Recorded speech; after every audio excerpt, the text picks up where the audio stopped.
Hola, ¿qué tal? Asistimos a un nuevo episodio del canal Marisa Domínguez en Viajetaca. Un segundo que me pongo los cascos. Vamos a hablar del tema que estamos haciendo últimamente del libro El miedo a la libertad de Erich Fromm, en su segundo capítulo, porque ya hemos establecido el prólogo del capítulo primero, y es, en concreto, la emergencia del individuo y la ambigüedad de la libertad. Ya hemos visto que lo íbamos a hacer por tandas, por capítulos. Si puedo hablar uno con otro, dos o tres, pues lo voy a hacer así, pero en esta ocasión voy a hablar del segundo capítulo porque me parece muy interesante desglosarlo. Y es que Fromm dice que para llegar a despertar la verdadera relación que tiene la libertad con el hombre y para explicar qué relación tiene esa libertad con la etapa contemporánea y por qué los intentos del hombre en esta época actual de rehuirla, al igual que en otras épocas de la historia, como la Edad Media, por ejemplo, que también la cita, como un proceso de ruptura, un proceso de inflexión, un punto de inflexión antes y un después, pues hay que remitirnos a la autoconciencia del hombre, es decir, a la adquisición del sentimiento de separatidad, de independencia de la naturaleza de la que formaba parte siempre desde los orígenes del hombre. Un proceso muy largo, secular, de siglos, en el que se ha desarrollado el cerebro, se ha desarrollado la parte psicomotriz bípeda, se ha desarrollado el raciocinio, la etapa de comprensión de la abstracción, la ligación a los conceptos de que se vale el hombre para dominar las cosas, etcétera, ¿no? Ha habido un proceso de aprendizaje muy largo.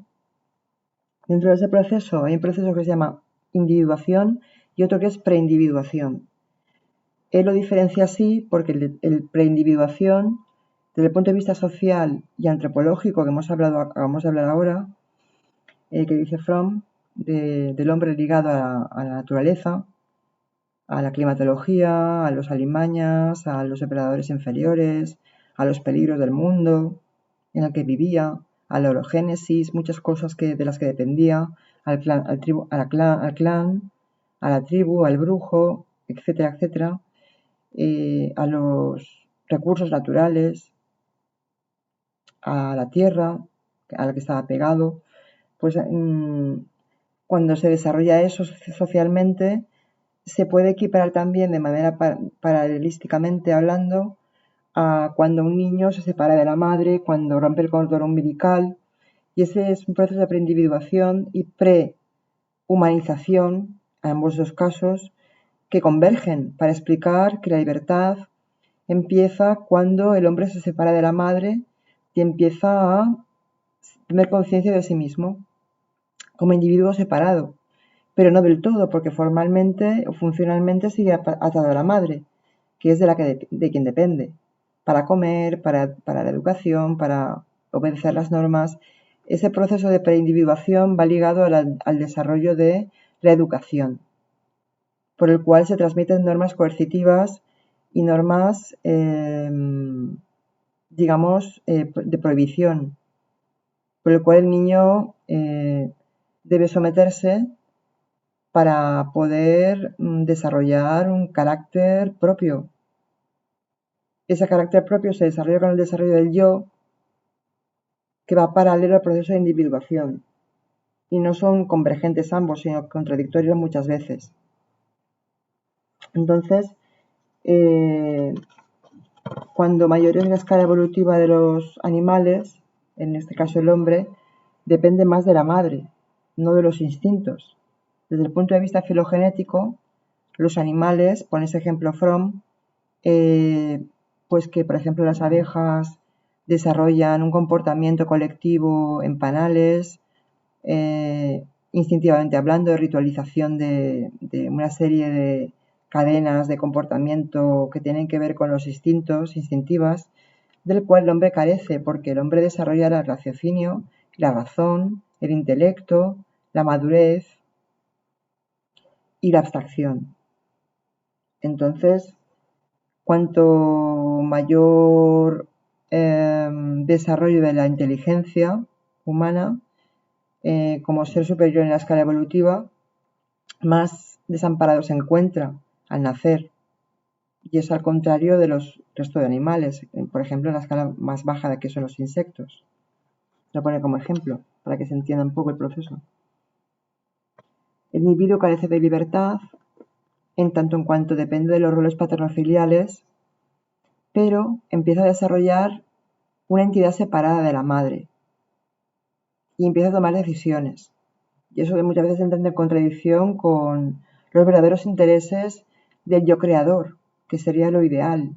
El patrón del yo creador pleno y desarrollado sería pues una persona que es inteligente, pero al mismo tiempo solidaria, creativa y amorosa, que ayuda a los demás, que es solidaria, coopera, tiene sentimientos bondadosos, sentimientos positivos, que se enfrenta al mundo con una decisión individual que no depende de roles o de factores gubernamentales, ideológicos, de creencias, en un patrón o esquema repetitivo, sino que depende de sí mismo, de su propio yo pleno. La libertad tiene un significado diferente del que poseía antes de alcanzar esta etapa de evolución. La preindividuación trae consigo seguridad para el niño y para el adolescente, por ejemplo, hasta que se va haciendo mayor, hasta que el grado de madurez psicomotriz y madurativa va evolucionando y desarrollándose. Pero al mismo tiempo carece, con esa libertad y con esa actividad de la fuerza mental, física y emocional, también se le priva del poder de depender de lo que digan otros de él, de lo que tenga que hacer, derivado de acciones y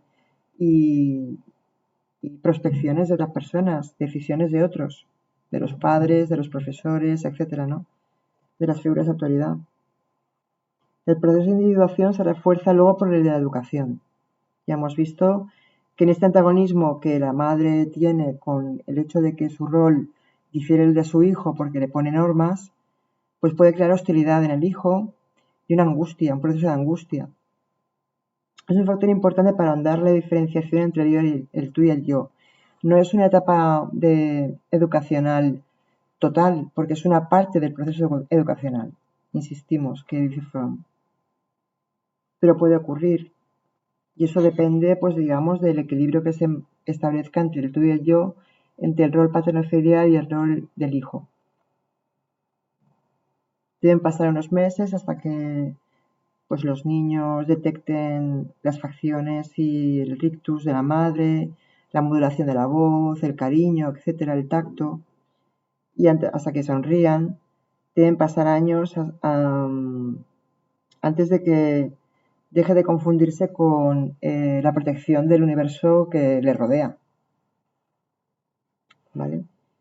Entonces, Fromm aquí en este libro habla de muchas cosas, pero en este capítulo en concreto es importante el proceso de individuación y que la libertad quiere un significado diferente al que poseía antes de alcanzar la etapa de la evolución del desarrollo mental individual. A través de la propia actividad experimenta un mundo exterior a sí mismo. El proceso de individuación del que estamos hablando se refuerza luego por el de educación, como hemos visto. Y luego, cuanto más crece el niño en la medida en que ella va cortando los vínculos primarios, tanto más tiende a buscar libertad e independencia. Pero esto tiene un carácter dialéctico. Este proceso tiene dos aspectos. El primero es que el niño se hace más fuerte desde el punto de vista físico, emocional y mental, como hemos comentado, y aumenta la actividad e la intensidad en cada una de tales esferas, que se integran unas a otras. Entonces, un aspecto del proceso de aumento de la individuación consiste en el crecimiento de la fuerza del yo, que no siempre va parejo al crecimiento del desarrollo social del niño o del individuo. Y esto hace que se aumente la soledad, ¿vale? Los vínculos primarios ofrecen la seguridad al niño en que depende de los padres y de los familiares o de las figuras de autoridad que le protejan. Y al mismo tiempo se separa también de las personas que le rodean, y esa separación de un mundo que en comparación con la propia existencia del individuo es fuerte y poderoso en forma abrumadora, es también amenazador y peligroso, porque ya tiene que decidir por sí mismo, no depende de lo que otros le dicen que tiene que hacer. Es interesante porque el proceso de individuación se desarrolla automáticamente en crecimiento del yo, es dificultado por un cierto número de causas individuales y sociales. Y la falta de sincronización entre esos dos desarrollos, el crecimiento del yo y el desarrollo social, aumenta el aislamiento de impotencia y conduce ciertos mecanismos psíquicos, como el procesos de evasión o conductas de evitación. Luego también habla de que el mito de Adán y Eva, para explicar ese proceso de separatidad, la imagen de la bíblica de Adán y Eva es que ellos cometen un pecado, que es comer del árbol de la ciencia del bien y del mal. Desde el punto de vista religioso, el pecado que ellos cometen es estrictamente divino, atentan contra lo divino, pero es el comienzo de la libertad. Y por eso Fromm dice que el comienzo de la libertad va unido al comienzo de la cultura, porque se separan de la naturaleza, Dios en ese momento los castiga, pero es simbólicamente hablando, se separan, hay una separación, se producen las guerras, hay una separación hay una guerra entre el hombre y la mujer, entre el hombre y la naturaleza, etcétera, ¿no? Y eso explica que esa prohibición le da libertad al hombre, pero que al mismo tiempo le provoca una inexperiencia tal que la incertidumbre mismo le hace palidecer ante los acontecimientos nuevos que se le presentan para acontecer sus circunstancias en el mundo, para desarrollarlas. Si el proceso de la humanidad, dice Fromm, hubiese sido armónico, si hubiese seguido un plan determinado, entonces ambos aspectos del proceso, el aumento de la fuerza y el aumento de la individuación, se habrían equilibrado. Pero la historia finaliza diciendo que la historia europea y americana desde fines de la Edad Media es un proceso de emergencia plena del individuo. Es un proceso que se desarrolló en pleno siglo XVI en el Renacimiento, con la época de la Reforma Protestante, del cual hablaremos en otro capítulo, protagonizada por Calvino y también por Enrique VIII. Hay varios cismas, pero es un proceso en el que se aparecen las naciones-estado y procesos de nacionalización. Entonces eso da un mayor desarrollo comportamental a nivel individual de la personalidad y a nivel social, porque es como si hubiera un antes y un después, un punto de inflexión. Y comparativamente hablando, se puede entender si estudiamos esa etapa, el de la Reforma Protestante o el de la Reforma en general, porque hay diversos cismas, no solamente del protestantismo, también hay de otro carácter, donde se critica la Edad Media y digamos, la práctica del papal, la práctica del sacerdocio, de los monasterios, etcétera, de los propios estamentos, del carácter de castigo divino que tenía Dios, de la Inquisición, etcétera, etcétera, ¿no? Y es una especie de liberación, donde se dan otros patrones de pensamiento y de ideas nuevos, novedosos. Comprender esta etapa pues también hace que reconstruyamos un poco la etapa del capitalismo contemporáneo, a partir de la Segunda Guerra Mundial, sobre todo, o de la Primera y Segunda Guerra Mundial, a principios de ese siglo, con el capitalismo de libre cambio y ahora con el capitalismo monopolista de Estado. Y el significado de libertad moderna es un periodo donde la base económica de la sociedad occidental sufrió cambios radicales, tanto en la sociedad económica como en la sociedad política, como en la sociedad ideológica y religiosa. Esos cambios,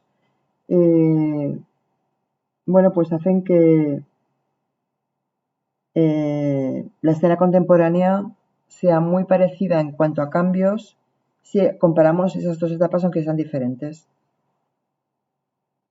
Esta idea de la indignidad del individuo, de la incapacidad fundamental para confiar en sí mismo y su necesidad de someterse, con el sometimiento, que es un mecanismo consecuencial, constituye el tema principal de la ideología hitleriana, dice Fromm, hablando en plata y en concreto de un periodo muy controvertido, que se contrarresta esencialmente con el protestantismo porque no asigna la libertad y a los principios morales al hombre, sino que tiene que ver con la etapa de régimen de terror. Y eso lo explicaré más adelante también, cuando hable en concreto de este periodo de Alemania.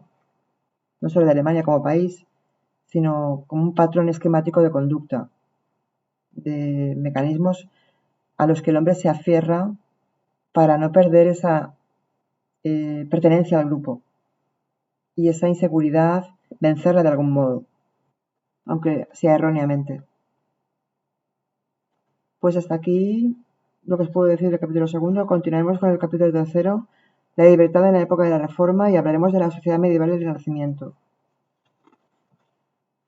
Y también de otras consideraciones de cómo eran las clases sociales, de cómo se estructuraba la sociedad en aquella época, de por qué la sociedad medieval era estamental y era muy rígida, porque hay dos formas de evaluar la Edad Media desde el punto de vista científico, y el Renacimiento porque el nódulo central cambia de Dios al hombre y qué repercusión tiene, por ejemplo, Erasmo de Rotterdam y la Reforma Protestante, mucho más en concreto, ¿vale? Lo hablaremos en el tercer capítulo, el próximo vídeo.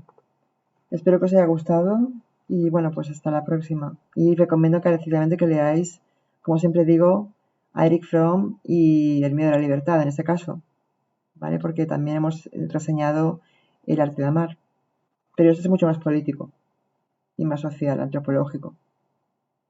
Es un estudio exhaustivo del pensamiento humano y de la libertad como proceso paradójico por el que cuanto más se busca, más se intenta rehuir y evitar. Y aquí habla de las premisas fundamentales que otorgan ese fenómeno que se produzca. Bueno, pues un saludo y hasta la próxima. Espero que estéis bien. Gracias por escucharme. Chao.